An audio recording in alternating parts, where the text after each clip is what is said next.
Bailable या non bailable offences होते हैं, और ये जो वैरायटी ऑफ ऑफेंसेस हैं इसकी भी परिधि बहुत छोटी है, आपको समझना बहुत जरूरी है। बेलेबल नॉन बेलेबल ऑफेंस, किन अपराधों पर जमानत होगी और किन अपराधों पर जमानत नहीं होगी, इसके बारे में समझना बहुत जरूरी है।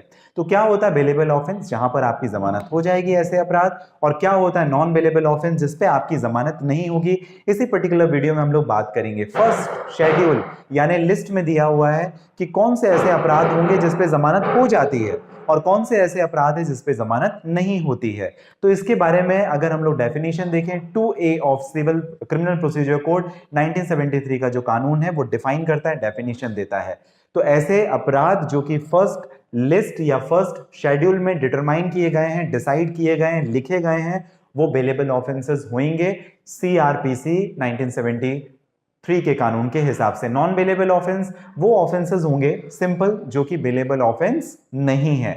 नॉन बेलेबल ऑफेंस वो ऑफेंस होंगे जो कि बेलेबल नहीं है, और बेलेबल ऑफेंस कौन से होंगे, जो कि फर्स्ट लिस्ट या शेड्यूल में डिफाइन किए गए हैं। दूसरा जो बड़ा एक डिफरेंस है वो ये है कि ग्रेविटी, मतलब कितना वजन है, कितने जो अपराध हैं उस पे भी तो बहुत सारी वैरायटीज होती है ना।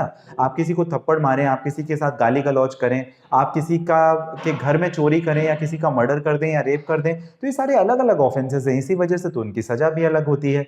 तो जो बेलेबल ऑफेंसेस होते हैं जो कि कम ग्रेविटी के होते हैं, जैसे किसी का डिफेमेशन करना, किसी की मानहानि करना, या किसी के साथ गाली गलौज करना, या किसी के साथ हाथापाई कर देना, तो ये जो ऑफेंसेस होते हैं वो लेस ग्रेविटी के होते हैं। इस तरीके के ऑफेंसेस को बेलेबल ऑफेंसेस कहा जाता है जिसकी ग्रेविटी कम है। लेकिन जो सीरियस ऑफेंसेस होते हैं वो नॉन बेलेबल होते हैं, उस पर जमानत नहीं होती है, और जो जमानत होगी वो आपका अधिकार है। जो बेलेबल ऑफेंसेस हैं वो आपके अधिकार में क्षेत्र में रहेंगे।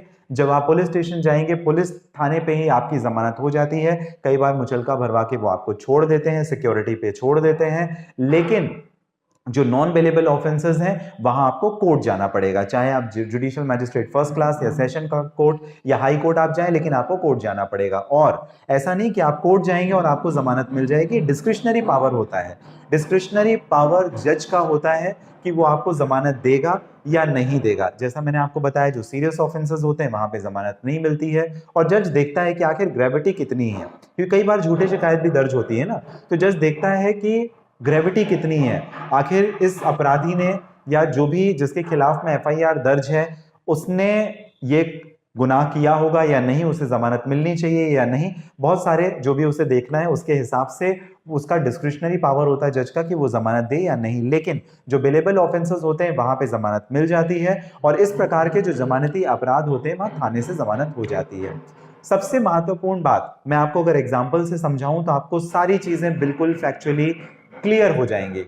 जो वॉलेंटरली कॉजिंग हर्ट है या गाली देना, जो मैंने आपको एग्जांपल पहले दिया था, या किसी का डिफेमेशन करना, ये जो ऑफेंसेस होते हैं ये इस प्रकार के ऑफेंसेस है जो बहुत सीरियस नेचर के नहीं है और थाने से जमानत हो जाती है। लेकिन मर्डर के, रेप के, थेफ्ट के, तो ये जो क्रिमिनल ऑफेंसेस होते हैं ये बहुत सीरियस होते हैं और इस पे थाने से जमानत नहीं होती, आपको कोर्ट जाना पड़ता है। चाहे आप जेएमएफसी कोर्ट जाएं या सेशन कोर्ट जाएं या हाई कोर्ट जाएं या सुप्रीम कोर्ट जाएं, और वहां पर भी होगी या नहीं होगी जज का डिस्क्रिप्शन है। तो ये मोटा मोटी एस्पेक्ट होते हैं, ये उनके बीच में फर्क होता है कि आखिर कौन से अपराध बेलेबल हैं और कौन से अपराध नॉन बेलेबल हैं। अगर आपको जानकारी पसंद आई हो तो बिल्कुल आप सब्सक्राइब कर सकते हैं, आपका अपना चैनल